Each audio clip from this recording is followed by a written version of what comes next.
sisters! What's up? Good afternoon sa inyo lahat. Once again, Luzon, Visayas, Mindanao. How are you today, mga kabratsis, brothers, sisters? Kita na ba is here again para magdala sa inyo ng mga mensahe, mga sariwang mga mensahe na atin po na may bahagi sa inyo, quoted from the Holy Scripture, which is the Bible, mga kabratsis. Dahil po, mga kabratsis, ito pong sinasabi ni Jesus Christ in Matthew chapter 4 verse 4, napaka-common verse, mga kabratsis, na ang tao talaga hindi mabubuhay sa tinapay lamang, kundi sa bawat salita na lumalabas sa bibig ng Diyos, mga kabratsis. Man shall not live by bread alone, but by every words that come out from the mouths of God, mga kabratsis. And then again, mga kabratsis, I would like to ask those who watch this video, please, mga kabratsis, no, if you are new to my channel, please don't forget to click the subscribe button, mga kabratsis, like and share. Praise God, praise Jesus, glory to God and glory to Jesus, mga kabratsis. Ang atin pong topic ngayon, mga kabratsis, na atin pong talakayin ngayon, mga kabratsis, I would like to share with you about worshiping God, praising God, and with dancing, mga kabratsis. No? Yun ang atin pong talakayin. Dahil, mga kabratsis, may mga kasimbahanan, mayroong mga churches, mga kabratsis, na hindi talaga tumatanggap patungkol sa pagpupuri ng Diyos sa pamamagitan ng dancing, mga kabratsis, na sumasayaw. Kasi para nila, mga kabratsis, ayon po sa kanila, na ang pagsasayaw po ito po ay parang kasanlibutan, parang kaalayan, or parang tinatawag na disco, mga kabratsis. Hallelujah! Hindi talaga naunawaan sa mga taong ito ay bakit naman ganito kayo, mga kasimbahanan, mga church, na hindi kayo sumasayaw, hindi kayo gumagamit ng mga kumbulata, mga drums. Bakit ganyan kayo? Kung kayo po'y totoong simbahan na kumikilala ng Diyos, kilalanin ninyo ang mga instruksyon paano natin purihin ang Diyos. Para na may hindi po tayo mapahiya sa darating na hukom ng Diyos, mga brother and sisters, no? Lalo na sa mga brother and sisters na hindi talaga nag-practice na tinatawag praising, dancing in the Lord. Yan, mga kabratsis. Dito po sa Biblia, mga kabratsis, babasahin ko sa inyo ang katotohanan para hindi kayo malinglang. Dahil maraming mga tao nandyan sa religion, maraming mga relihiyon na pinaniwala ang mga tao na bawal daw yun, hindi masama daw yun. Kaya para sa inyong kaalaman, tutok lang kayo dito sa channel, Itanabas Channel! Hallelujah! Praise God, purihin na Diyos, purihin si Jesus, mga kabratsis. Bago pa pala, mga kabratsis, nais ko pong mag-anyaya sa inyo, mga kabratsis, kung kayo po ay nasa Cebu City, kung kayo po ay nasa lugar ng Toledo City, Cebu Province, no? Inanyayahan po kayo na kayo po yung magpa-Bible study dyan. Mayroon po tayong pastor dyan na si Pastor Nick Bigwer sa Banati. Nandyan naka-assign isang pioneering pastor dyan sa Toledo City. Mga kabratsis, na si Pastor Nick Bigwer ay isang pastor na nagtuturo talaga sa Biblia. Siya ay graduated ng isang Bible school, ngunit sa kanyang buhay, mga kabratsis, ang salita ng Diyos ay kanya talagang ipinamumuhay, mga kabratsis. Kaya, mga kabratsis, nais ko pong i-recommend ang isang pastor na yan dahil hindi po kayo magkamali at hindi talaga kayo mapapahamak, mga kabratsis. Kayo ituturuan kung ano talaga ang daanan patungo sa kaharian ng Diyos. Kayo ituturuan patungkol sa kaligtasan totoo. Kayo ituturuan niya patungkol sa kalooban ng Diyos na hindi talaga kayo sa huling mga araw, hindi talaga kayo mapapahamak, mga kabratsis. Siya ay isang pastor na marami na rin gumagaling sapagkat siya po'y may kaloob, may gift po siya na galing sa Panginoon sa pangalan ni Jesus, ang taong pinapatungan ng kanyang kamay, hands niya. Kung ikaw po'y demon possessed, tawagin nyo lang si Pastor Nick Biguel dyan sa Toledo City. Dyan lang nag-ikot-ikot siya sa Sitio Bato, Barangay Bato, Sitio Laguna, Sitio Sagay. Dyan ninyo siya masumpungan. Hanapin ninyo si Pastor Nick Biguel. Kung kayo po'y kailangan ng katiyakan sa buhay, hanapin ninyo yung pastor. Kung kayo po'y nandyan kung nakapanood po kayo sa vlog ni Itanabas, no? Huwag kayong mag-aksaya ng panahon. Sundin ninyo si Itanabas. Hanapin ninyo yung tao na yan, si Pastor Nick Biguel, dahil siya isang pastor na talagang walang halong money interest, mga kabransis.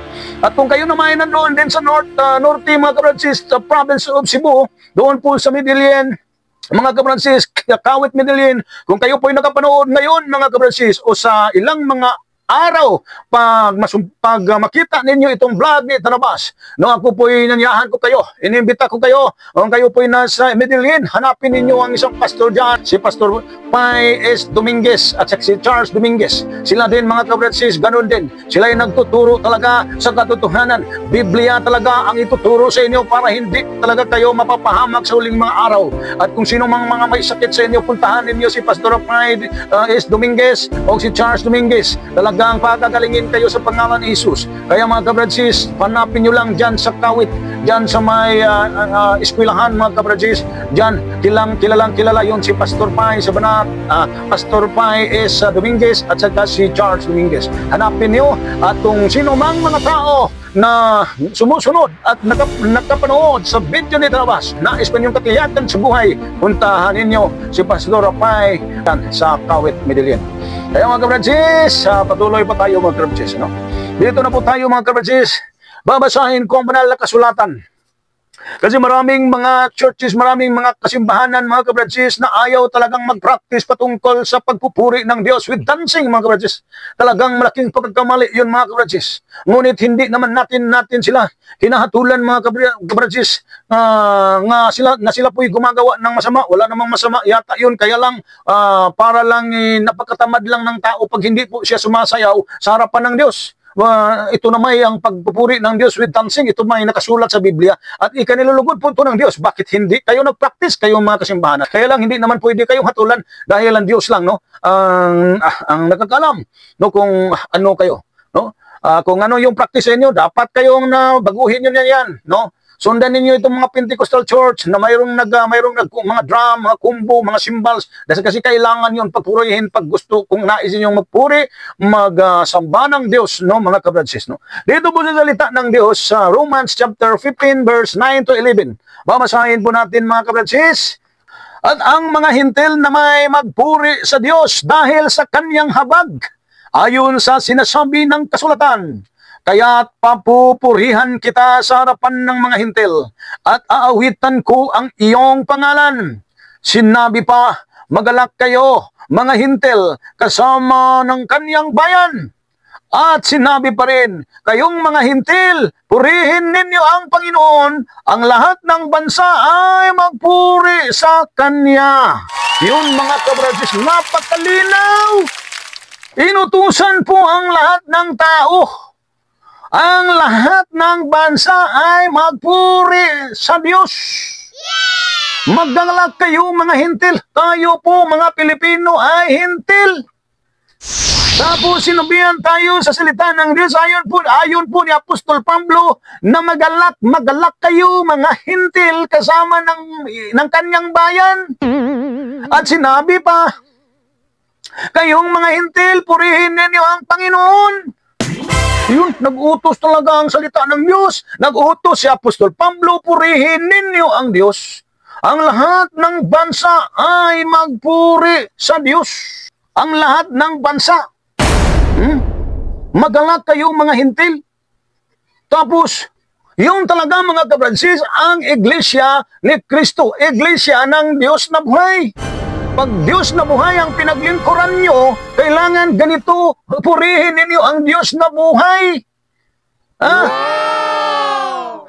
Ito talaga ang nasa iglesia, kailangan ito sa church, ito po'y nakaprogram na kailangan i-arrange po ito, gawin ninyo ito, lalo na sa araw ng pagtitipon, the day of gathering. gawin ninyo ito. Bakit kayo hindi ninyo ginagawa? Anong mayroon? Ang tatamad nyo. Bakit kayo tinatamad? Sino bang may-ari sa kalakasan ninyo ngayon? Sino bang may-ari sa kalusugan na inyo pong nakamtan ngayon? Bakit hindi kayo nagkasakit? Hindi ba kayo magpapasalamat sa Diyos? At sumasayaw na sa Diyos dahil sa kalakasang pinakaloob nila sa inyo? Tingnan natin si Apostol Pablo kung anong sabi niya sa mga taga-Korinto. Kung ano talaga ang gawin dyan sa pagtitipon, dyan sa panahon sa tinatawag na fellowship. Tingnan natin mga kapatid sa 1 Corinthians chapter 14 verse 26. Ito, ano ngayon ang ibig sabihin ng lahat ng iyan? Mga kapatid, sa inyong pagtitipon, may aawit, may magtuturo, may maghahayag ng kalooban ng Diyos, may magsasalita sa iba't ibang wika, at mayroong namang magpapaliwanag ng mga sinabi nito. Gawin ninyo ang lahat na iyan sa ikauunlad ng iglesia. Utos yan mga kabransis. At ako po'y naniniwala na hindi lang ito utos ni Paul, ni Pablo, kundi ito po talaga utos ng Diyos. Dahil walang isinusulat ang mga apostol sa kanilang sariling opinion, kundi Diyos po ang nagpadayag sa kanila na ito po'y isulat. Diyos po ang nagpasulat ito, Diyos ang nagsugo. Gawin ninyo ito sa ikauunlad ng iglesia. Anong gawin sa iglesia? Kailangang naka-arrange. Nasa panahon ng pagtitipon, sa fellowship, sa gathering, araw ng pagsamba, yung panahon na yan, handa na ba ang lahat? Mayroon na bang mga awit? Ano ba itong awit? Awit sa pagpupuri ng Diyos. May aawit, mayroon na bang mga tinatawag na magtuturo? Siyempre, no? Naka-prepare naman yung mga teacher, magtuturo sa Biblia. Tapos may maghahayag ng kalooban ng Diyos. Yun. Kaya nga sa fellowship, mayroong mga tinatawag testimonies, mayroong tinatawag na pagtuturo, pag-aawit. Ano ba yung pag-aawit? Yung pag-aawit na pagpupuri ng Diyos. Awitan mo ang Diyos. Purihin natin ang Diyos sa pamagitan ng mga awit, kantahan natin siya, at sayawan din siya. May mga awit naman na sayaw, may mga tugtugin naman na para sayaw, may tugtugin naman na hymn na hindi tayo sumayaw dahil ito po yung worship song. Iba naman yung praise song, kasi dancing naman yun. Iba rin ang worship song, hymn na yun, hindi na tayo, nakakonsentrate na tayo sa Diyos. Kasama ang ating pong isip sa mga lyrics kung ano talaga ang Diyos sa ating buhay. Mayroong magsasalita ng iba't ibang wika, kaya nga sa loob ng simbahan, talagang mayroon talagang anuntang. Mayroon ding mga magpapaliwanag ng mga sinasabi ito. So mayroong taga-hubad. Magpray ka sa Diyos na talagang mabigyan mo, kahulugan, mapaliwanag mo ang nagsasabi ng anuntang. Kaya lang, dito po tayo sa tinatawag na, kasama dito ang mayroon na bang aawit. Kaya mga kabransis, sa sambahan, during fellowship time mga kabransis, tayo po'y nakaharap ng Diyos. Alam naman natin yun, na ang layunin, ang objectives of fellowship, nandyan talaga ang Diyos. Kaya ang sabi ng una, 1 Corinthians chapter 1, verse 9, no?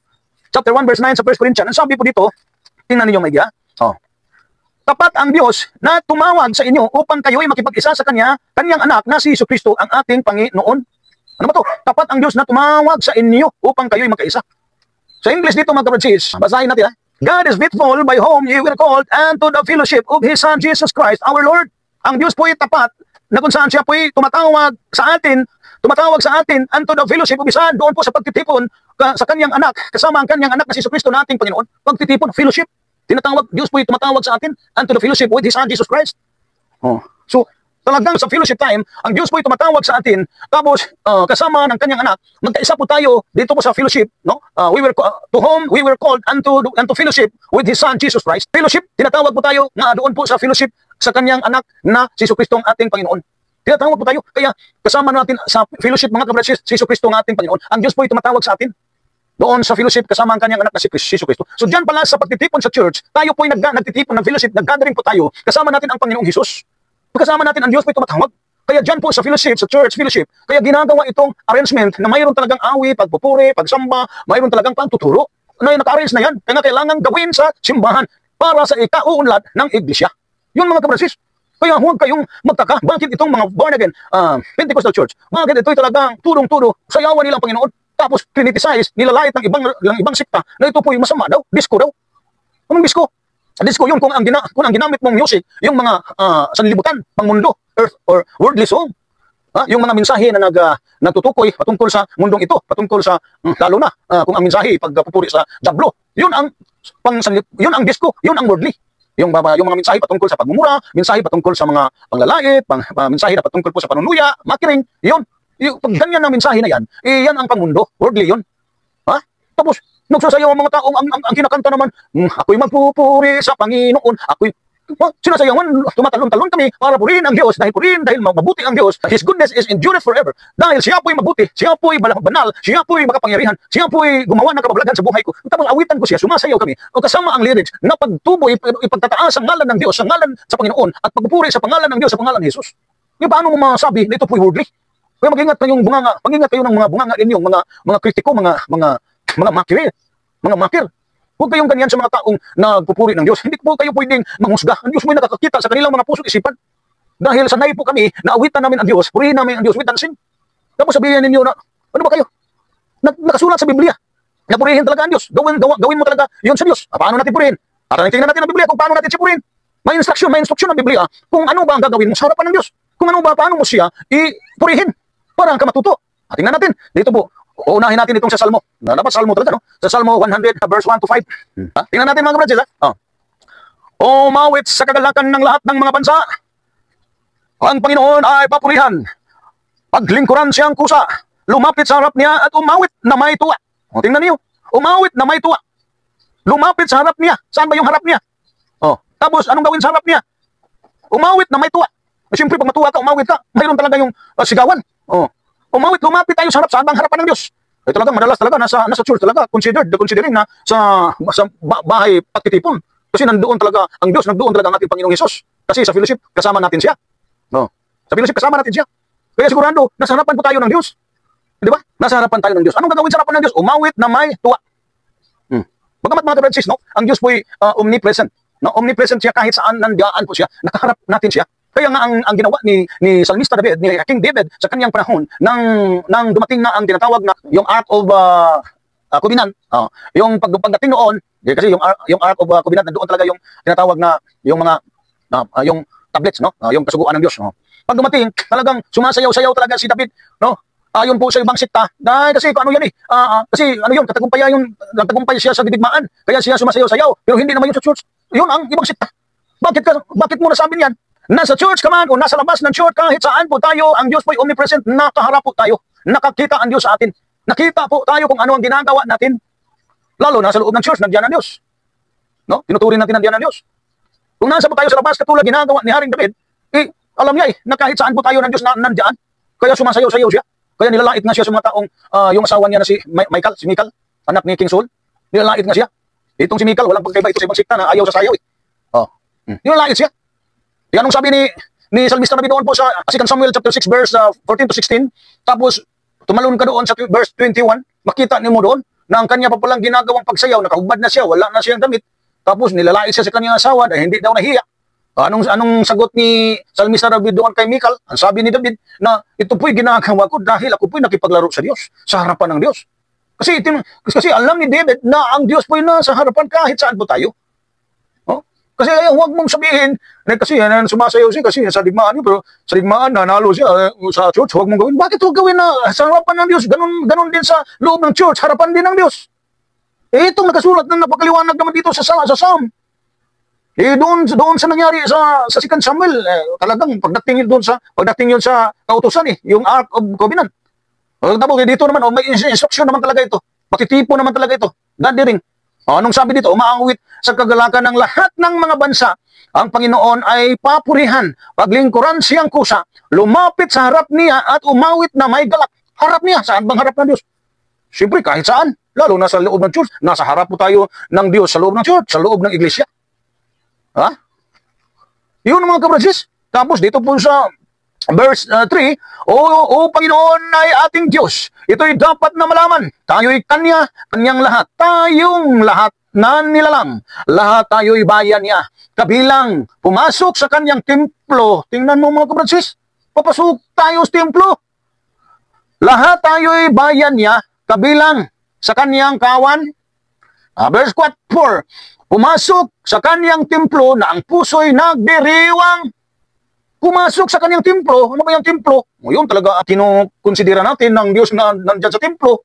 Kahit doon panahon sa lumang tipan hanggang sa bagong tipan, ay tinuturing natin na templo. O, pumasok talaga tayo. Pumasok sa kanyang templo na ang puso'y nagdiriwang, puso'y nag-celebrate. Pagpasok mo sa templo, mag-celebrate talaga ang puso mo. Umaawit, nagpupuri sa loob ng dakong banal. Yung dakong banal, yung church, yung templo. Umaawit, nagpupuri. Ano bang klaseng pagpupuri? Purihin ang ngalan niya at siya ay pasalamatan. Talagang purihin natin ang ngalan ng Diyos, ang ngalan ng Panginoon mo at sa pasasalamatan natin siya. Na maraming bagay na dapat natin pasalamatan ng Diyos. Salamat Panginoon sa buhay. Salamat sa kalusugan. Salamat sa hangin ng walang bayad. Salamat sa araw. Yun, marami nang dapat tayong pasalamatan ng Diyos. Kaya yun, gawin mo sa loob ng templo. Sa loob ng, sa harapan niya. Mabuti ang